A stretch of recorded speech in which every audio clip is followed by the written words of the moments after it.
Hello dear students, myself Nandita Khandra. I am an assistant professor in physics at Bhilai महिला महाविद्यालय और हमारा आज का टॉपिक है कंट्रोल स्टेटमेंट्स। तो इसके प्लान ऑफ टॉक को हम सबसे पहले देख लेते हैं। सबसे पहले हम डिस्कस करेंगे अनकंडीशनल गो टू स्टेटमेंट, उसके बाद computed go to statement, afterwards arithmetic if statement and then logical if statement. तो शुरू करते हैं अनकंडीशनल गो टू स्टेटमेंट से। ये जो स्टेटमेंट है इसका यूज़ किया जाता है कंट्रोल को ट्रांसफ़र करने के लिए जिसमें कोई कंडीशन एप्लीकेबल नहीं रहती है। इसका जनरल फॉर्म दिया जाता है गो टू एन, जहाँ पे एन जो है वो स्टेटमेंट नंबर है। यहाँ एक एग्जांपल देख लेते हैं। गो टू 100 अगर लिखा हुआ है यानी 100 नंबर के स्टेटमेंट में हमको जाना है, ये एक वैलिड स्टेटमेंट है। अगर यहाँ पे गो टू 10.2 या कुछ ऐसा रहेगा जिसमें डेसिमल पॉइंट रहेगा तो ये इनवैलिड होगा, क्योंकि कभी भी स्टेटमेंट नंबर को हमको डेसिमल पॉइंट में नहीं लिखना है। नेक्स्ट हम देखते हैं कंप्यूटेड गो टू स्टेटमेंट। ये ट्रांसफ़र करता है कंट्रोल को depending on the value of integer variable. इसका जनरल फॉर्म दिया जाता है go to n1 n2 n3 up to nk और कॉमा के बाद है आई जो है वो इंटीजर वेरिएबल है। n1 n2 n3 ये तीनों है स्टेटमेंट नंबर।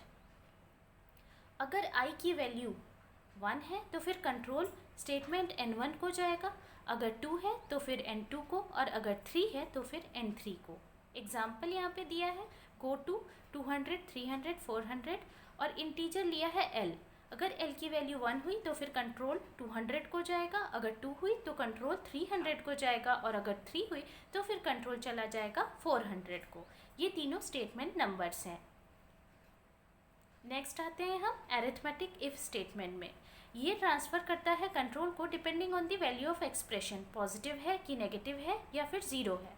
इसका जनरल फॉर्म दिया जाता है if expression n1 n2 n3, जहाँ पे एक्सप्रेशन जो है वो वैलिड फोर्ट्रान अरिथमेटिक एक्सप्रेशन होना चाहिए। n1 n2 n3 जो हैं वो स्टेटमेंट नंबर हैं।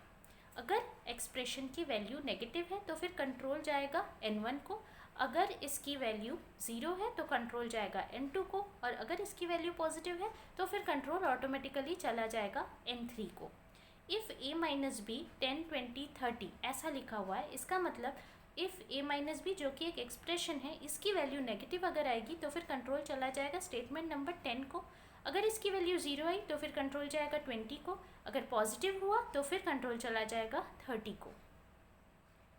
नेक्स्ट हम आते हैं लॉजिकल इफ़ स्टेटमेंट। इसके 3 फॉर्म होते हैं, जिसमें से जो पहला फॉर्म है वो है इफ़ ब्रैकेट के अंदर ई जो कि एक एक्सप्रेशन होगा, देन S1T से लेकर के SNT, एल्स S1F से लेके SKF, और लास्ट में है एंड इफ़ ई जहाँ पर लॉजिकल एक्सप्रेशन होगा S1T SNT, T यहाँ पे ट्रू के लिए है, F जो है वो फॉल्स के लिए है।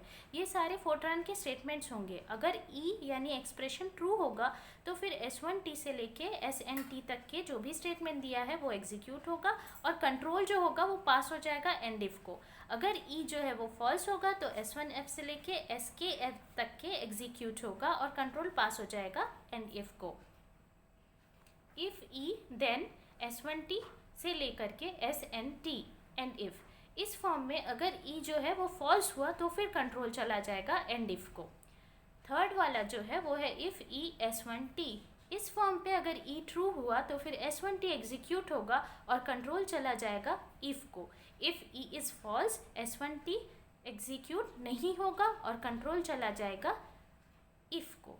तो इस तरीके से ये सारे स्टेटमेंट्स जो हैं गो टू और इफ़ स्टेटमेंट्स, ये मेनली कहलाते हैं कंट्रोल स्टेटमेंट्स फोर्ट्रान के। इसमें कोई भी डाउट अगर आपको हो तो कमेंट सेक्शन में जा कर के पूछ सकते हैं।